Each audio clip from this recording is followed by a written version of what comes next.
Rafael Monzano to show how desirable and undesirable can be. Larry Guy with something new for teens to do instead of petting. And Happy Kind and the Mirth Makers. And me, I'm Jerry Hubbard. And now here's your host and mine, Mr. Barth Kimball.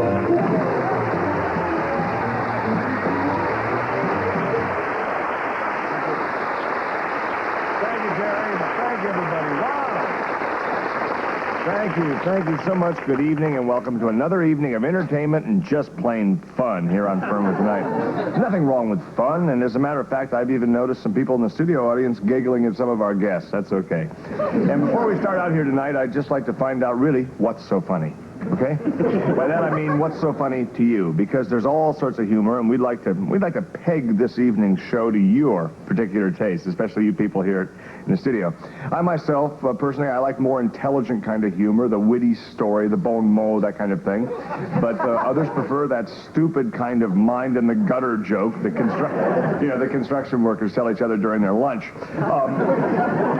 To me, both are valid, and to make this a better show for all of us, I'd like to find out which of the two kinds of test jokes really tickles your funny bone, okay? This first is a wonderful story. I heard this the other day down at the library. One of the friends of mine down there I see. It seems that Ralph Waldo Emerson, the great poet and writer, and Henry David Thoreau, the great naturalist and writer, were very good friends, you know. And once when Thoreau was put in jail for an act of civil disobedience, I guess we all know about it. Anyway, Emerson went down to the jail to see him. And Emerson was, sort of impatient with his friend for being so stubborn. He said, "Henry, what are you doing in here?" And Thoreau just looked straight through the bars at him and says, "Well, Ralph, what are you doing out there?" See? It was funnier in the library. Maybe it's one of those jokes that needs to be whispered. Anyway, all right, that's joke number one, and we'll try to balance that, see where you people are at. I'll give you joke number two. These two fat going to a pastry. And one of them said she's eating a whole can of Okay, I think I have a pretty good idea where you're at. And in keeping with your sense of humor, I'd like to bring on Mr. Jerry Hubbard, my...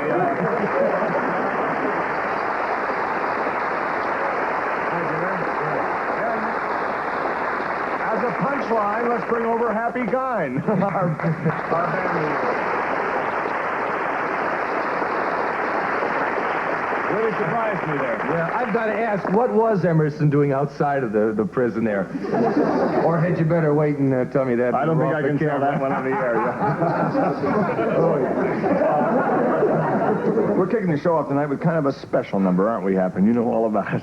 That's right. It's kind of a nostalgia type of number. You know, our guitarist, Tommy Marinucci, he wrote it. Really? Yes, he wrote it. It's a salute to the great old songs of the 50s. Yeah, there were, what, one, two, maybe? Oh, there were more than that. You know, you hear, pardon me for interrupting, you hear so much about nostalgia. Nostalgia this and nostalgia that. I don't understand this. When I was a kid, people didn't talk about nostalgia. See, those were the good old days, you know. People didn't worry about it. Today, everyone's looking back. Yeah. I miss those old days. Yeah, I think we all do, Jerry. I'm sorry to interrupt. You're saying the 50s? What Tommy has done, he has combined the 50s and the 70s in this one song. About the 120s, or... That was down to the 60s. I did that all in my head, too, Jerry. You should try that. Well, it's a great idea, Hap. And what's the name of the song? Skateboard Angel. Over there? Well, I have to tell you about this department of special effects here at the station. They have come up and cooked up one of the most marvelous special effects for this number you ever saw. And I'll leave. He did? That's great. Great department we have here, and we all like him. Right now, Happy Kind with Tommy Marinucci, and Frankie's going to help out too. Isn't that great? We got such a wonderful band here. Here they are, ladies and gentlemen, Happy Kind and the Mirth Makers, the vocal stylings of Tommy Marinucci, and a song of his own composing entitled Skateboard Angel.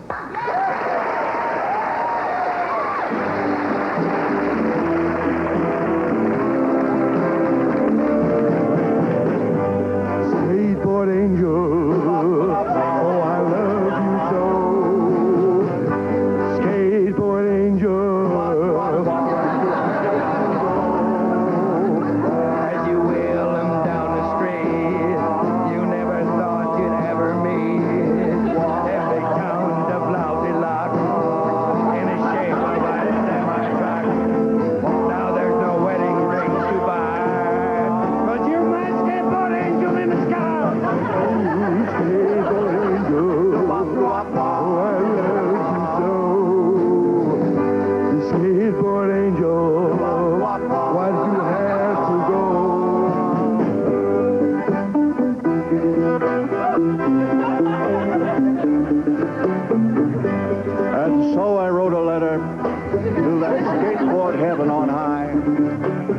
to give my message to that skateboard angel of mine in the sky. Tell her that I love her, and I'm sad we had to part. But tell her that I always carry one of her wheels close to my heart.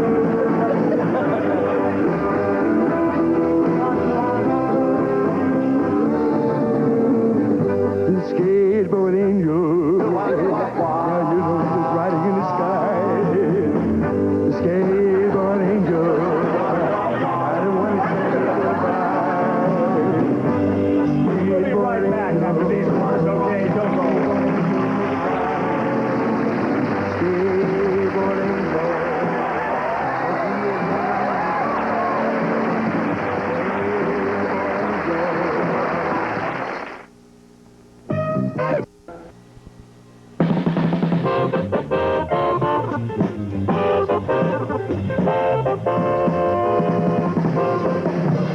Thank you, Happy. And nice try with that tune before, okay? You know, they say a man's home is his castle. And the way the property taxes have been going up, it might as well be. I don't know about yours, but we have with us tonight a man who sympathizes with homeowners all over America.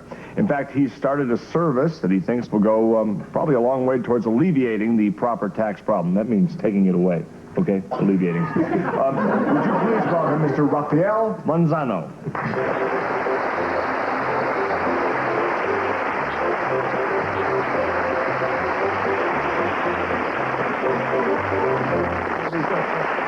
Anyone ever tell you look a lot like Perry Como? Kind of interesting, isn't it? Mr. Manzano, just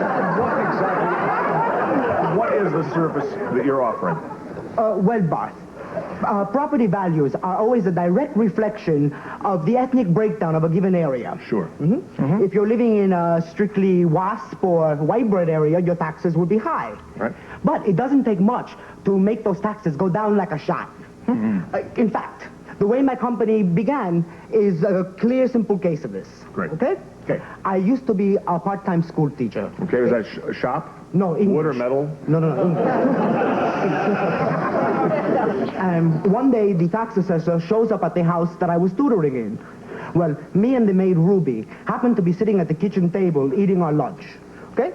When the tax assessor saw a black and a Puerto Rican eating at the table instead of in the laundry room or out in the garage, he immediately assumed it was our house. Not only the owner's house, the owner's taxes go down 50%, so did all his neighbors' taxes. That was the day I got my idea for minority rentals.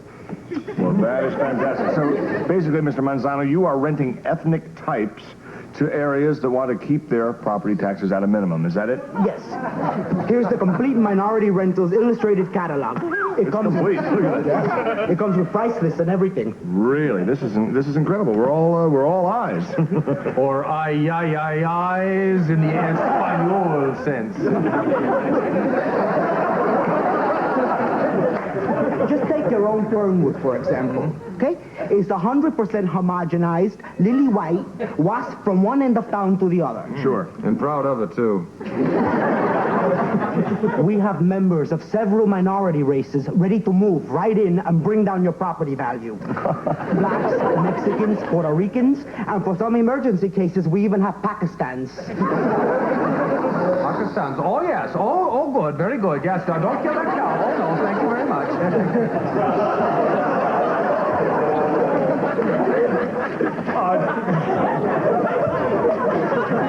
Part Canadian. Mr. Manzano, just what do these people do when they infest, if that's the right word, infest a certain area? Well, Bart, in real life, many of these people are college graduates or are having difficulty finding employment. However, when these people come to town, they'll be trained to do exactly what's expected of them. I mean, take the Puerto Ricans, for instance. No. I'm kidding. Just wait. They're going to come 12 to a car with a muffler dragging on the ground.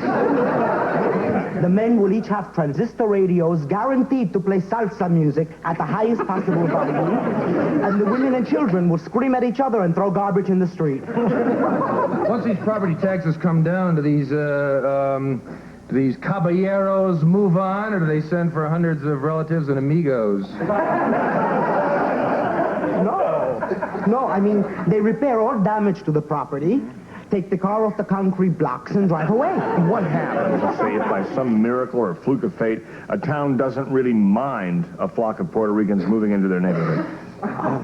I mean, is that the right term? Flock of Puerto Ricans? I think it's a pack of Puerto Ricans. Let's see, a bunch of blacks, a hunk of Hebrews, a covey of Krauts, a gaggle of Guineas. We have them listed here someplace. Look, anyway, it's no problem. It's no problem. Good. If the Puerto Ricans can't scare them off, we have a group of hot-dancing Mexican revolutionaries. Oh, boy. We have some very short, quick-moving Chinese who scurry around going ching-chong, ching-chong. Mr. Manzano, I hope your business will remain successful. I think it probably will. I'm sure it will, as long as prejudice and stereotyping are able to thrive in this great country of ours. Well, you can count on me for my cooperation, and I'm all right? Yes, I'm sure of that. Thank you very much, Mr. Manzano. I'm glad to, sure we'll be glad to see you and your people at tax time, and probably not a moment sooner. I like that salsa music anyway. It's quite good. We'll be right back after these words.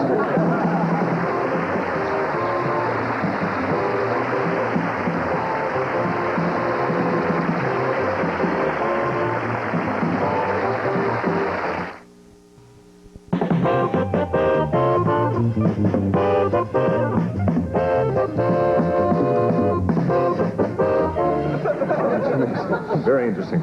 We're going to try to lower our own taxes here on the show right now by bringing out a guest. One of Fernwood's loudest celebrities is back with us tonight, our favorite disc jockey. It's the man with the sound that's the baddest in town. And he dresses like a clown. Here's Larry Guy.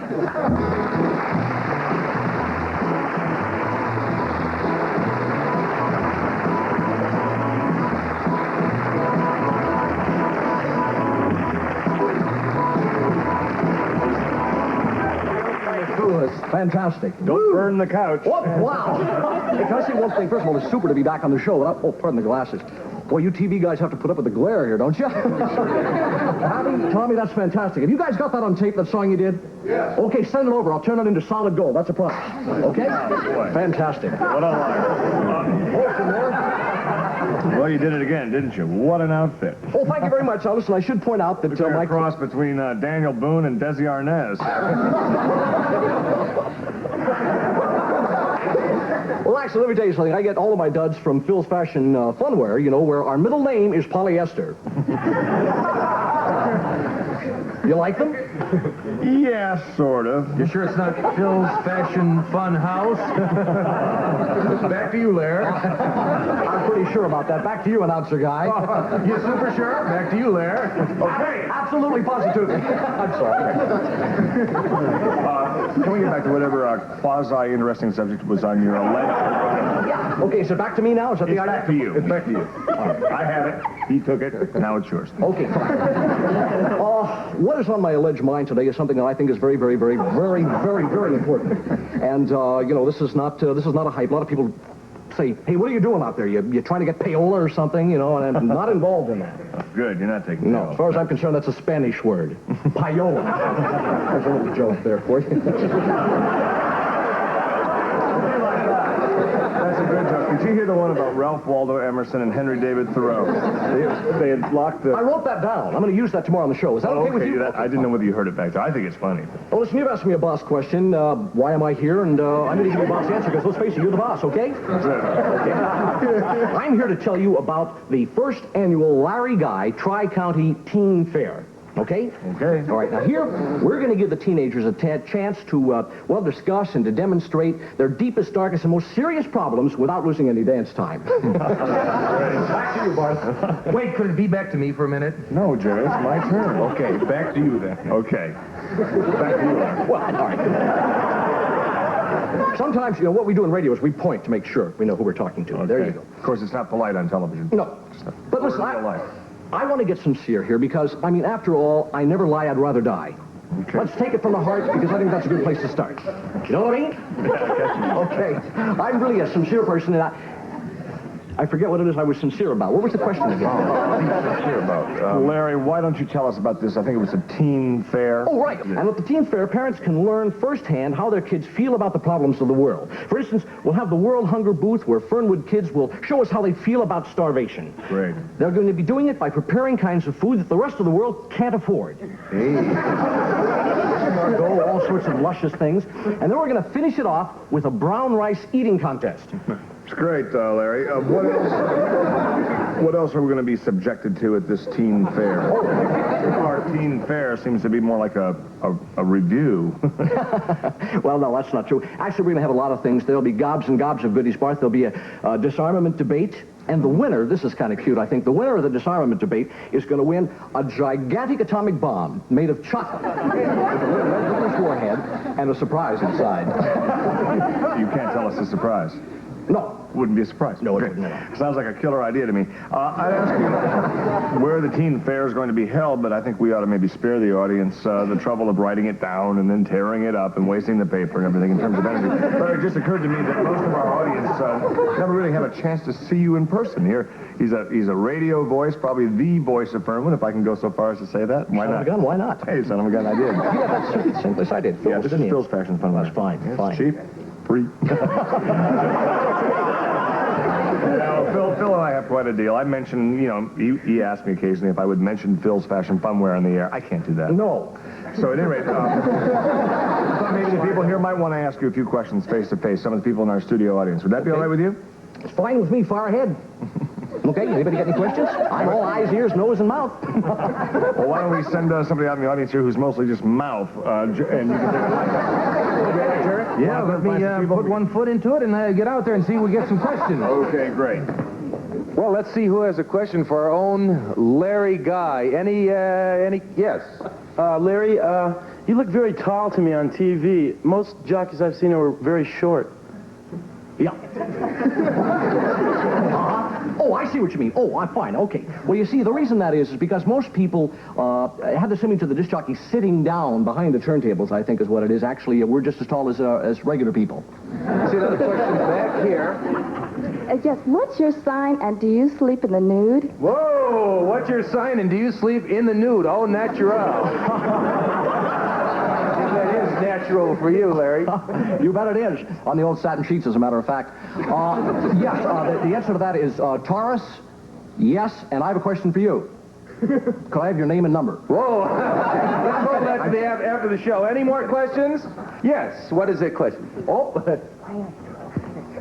What in the world? That's very nice of you to ask. I don't know why I'm not, but Barth Gimbel is, and I think he's doing a heck of a job. If there's no more questions in, I think we'll go back up to Larry Guy. All right. You're beautiful. Thank you. Well, I'm sorry we didn't get a chance to talk to all of you here tonight, but I guess the other two will just come back another night and we can talk to them. Larry, it's been wonderful chatting with you. Hasn't it? I think so, and they got a chance to chat with you. Now you know how good it makes us feel to be able to talk to him just as long as we want. I'm done. We'll be right back after these words.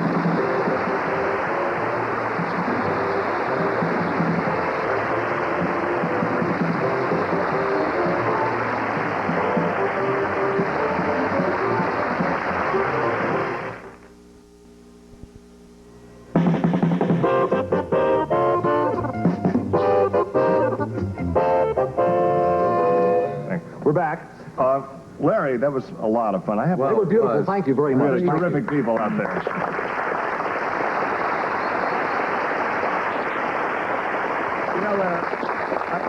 Not to take up your time, but I do have one question I'd like to ask you since we're both in the media here. Yeah. And something I've always wondered, especially in terms of manufacturing. And what is the difference between a 33 and a third and a 78? That's one I think I can field. It's 44 and 2/3.